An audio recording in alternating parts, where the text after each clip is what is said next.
So we are here. Somewhere. Saan yung Venice? Here. Oh, Heaven. medyo malayo pa pala. And this is our hotel. Ganda din, kaso para siyang para siyang nasa gitna ng kawalan. Kasi parang nag-iisa lang yung hotel na to dito, yung building na to dito. Ayan, hello! Dito na rin kami magdi-dinner mamaya after mag-check-in. This time, mag-room tour tayo. Ito lang yung chance. So, yung mga kasama namin nandun pa. Magkakatabi lang kami actually. So, ito yung room. Maliit lang siya pero as you can see, sobrang clean and ang bango-bango, okay? So, toilet, shower area, dito yung mirror. Tapos, ayan yung mga luggage namin. Grabe, nagkasakit na ako. Sobrang lamig. Ayan, bed. Same as others. Parang simple lang. Small but okay. Beautiful. Importante naman palagi is clean, di ba? And mabango ang kwarto, ang room. So, let's check the view. Ayan siya, oh. Tignan nyo, parang walang katabing walang katabing mga buildings. Nag-iisa lang siya sa highway. Ayan, wait lang. Tanggalin natin yung shadow. So, bumaba na kami for dinner. And ang dami pang dadatingan ng mga naka-check-in. Headed to restaurant na laki ng mga rin ng restaurant nila. Ayan, mga naka-reserve na. Tingin ko ang dami rin naka-check-in dito ngayon. And dito tayo sa loob. Sada. Lucky. Parang may event, no? Let's eat. Yeah, okay. No, thank you. A little bit, yeah. Thank you. Oh, thank you. Okay, may chili tapos squid ink na pasta. Let's try it.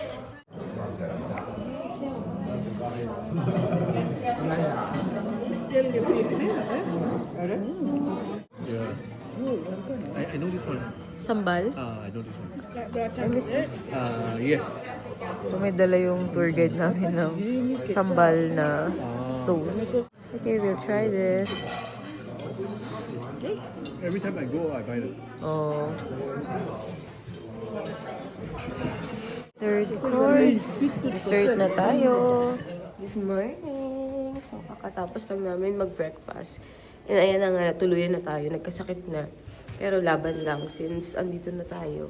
And today, pupunta nga pala kami sa Venice Canal. And buksan natin yung bintana. Tada! Lamig. Oh my God. Lamig. Tingnan niyo yung view ng aming hotel. Napakaganda.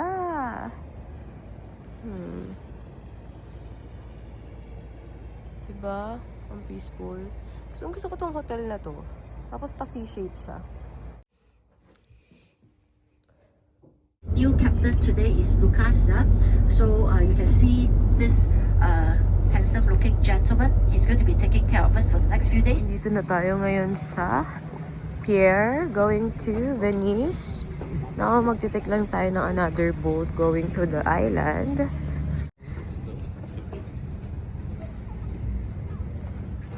Sabi nung ating guide, we have to be careful kasi dito ata yung most na maraming pickpocket.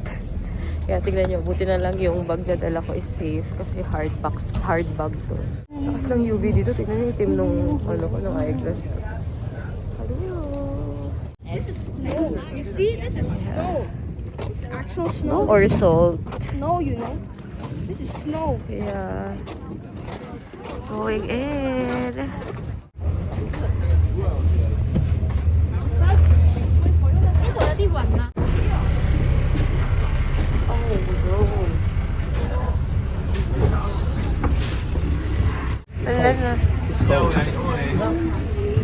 Ngayon ko lang nalaman na yung Venice Canal pala is naka-separate ng island.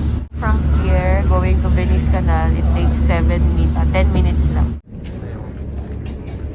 Right. Arrive at Venice. Correct.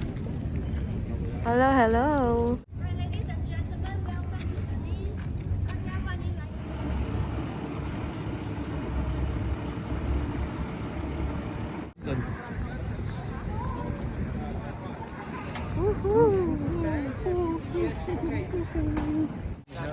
Okay, now, sundan natin yung ating tour guide, yung local tour guide.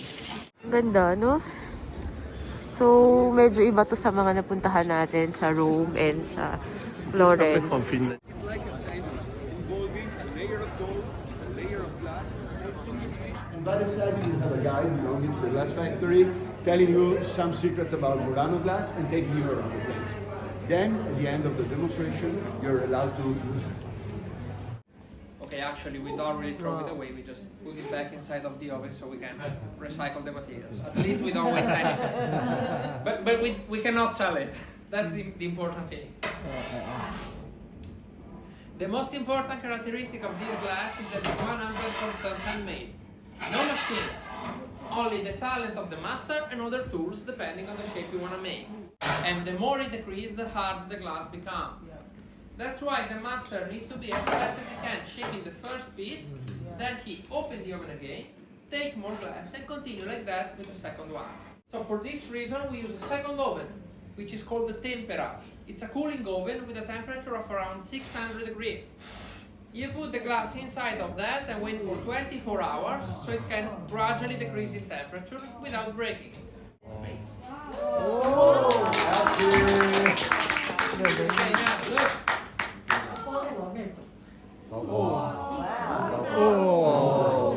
Stop tayo dito ngayon. Parang ito yung isa sa mga photo area or kung gusto mo mag-picture dito talaga sa area na to. Ayun yung sabi nilang free. You can go there and take picture for free. Ngayon, hinahanap namin yung Rialto kasi yun daw yung pinaka main bridge dito sa Venice. So, let's go.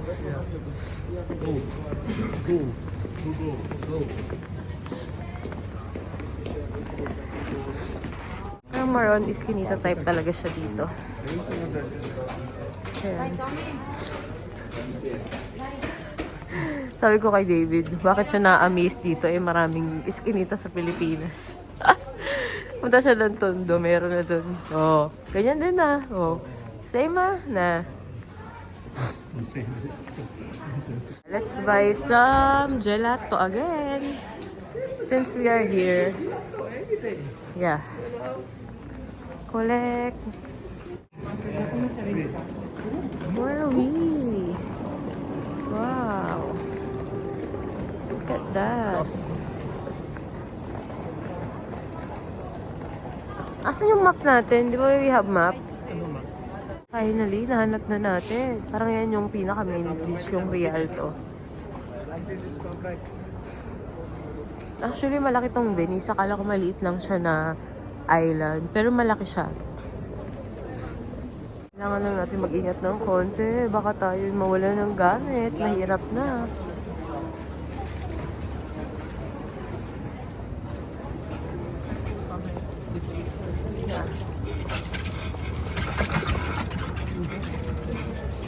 Ayun, nakita ko na yung Rialto. Oo nga, ito yung parang ito yung parang main bridge. Hey, let's go here. Ito siya. So, ito na ang real Venice. The real Venice. Let's go here. This side. Yan. Tada! Yeah. So, picture tayo dito. And dito na rin siguro tayo maghahanap ng mga kakainan. Kapag-picture na tayo dito and video. So, nasa kabilang side tayo ng bridge. Ito naman yung view niya. And the other side is yung kanina kung saan tayo nag-pictures and video. Yan, magkabilaan siya. Ayan si David. Hanapin namin kung saan yung next na tourist spot dito. Yan, buti na lang may binigay sa aming map yung guide kanina. Nasaan tayo ngayon? Dito. So, andito tayo. We are going to the center. Saan yan? Dito. Center ba to? Just like into this. So now we will go to center. Yeah, so cool.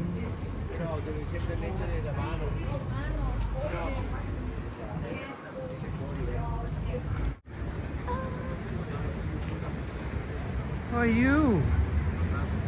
Ladies from America. Suppose mag-take tayo ng gondola pero hindi na kami nag-take kasi wala. Basta kami ng mga review parang not recommended. Okay. Ito dito, siguro pag sakay ka ng gondola, Yes, dito I know. yung Yeah. terminal. Yeah. Totoo ang chismis. Hindi ganun kabanguhan dito. May amoy talaga siya ng konti. Pero, very normal yan. Scroll ako sa TikTok and may nakita akong best spot to take picture. So, dito siya sa may beside Rialto Bridge. So, yan. Ang haba ng pila kanina. Pero, yun, tapos na ako mag-picture kasi mas nauna naman kami ng konti sa kanila. Tignan nyo, ang ganda ng mga pictures nila. River. Ito pa rin magandang spot, hindi sa kabila. Sa kabila kasi too crowded na.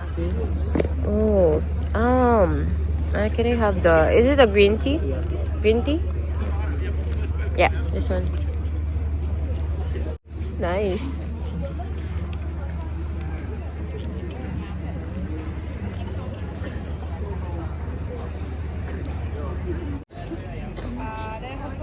Wait lang ha. Lagyan mo.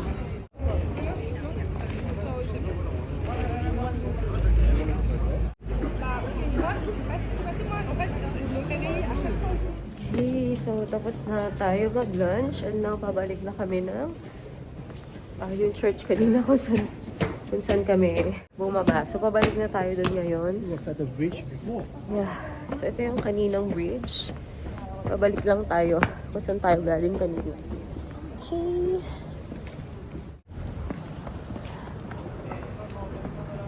Google Map. This is Google Map. Identify where I should go. Okay. So, hindi na namin alam kung paano pabalik. Parang easy dito but it's complicated. Kanina yung kinainan naming lunch. Actually, ano yun, parang famous yung kainan na yun kasi nasa beside siya ng river and kita yung Rialto. Yung pinaka-famous ditong place is yung Rialto, diba? Kaya tinry din namin kumain doon. Kasi andito na tayo, so itayo na natin kung ano yung pinaka-the best, diba? Hanap na namin yung way namin pabalik. Hindi namin nadaanan to kanina. So dito na kami ngayon and still hinahanap pa rin namin kung saan kami pumasok. Sobrang dami ng tao, unlike kanina. Okay, finally, we found it! So, hanapin na lang namin yung mga kagrupo namin. Ganda! And ang ganda ng cloud, in fairness.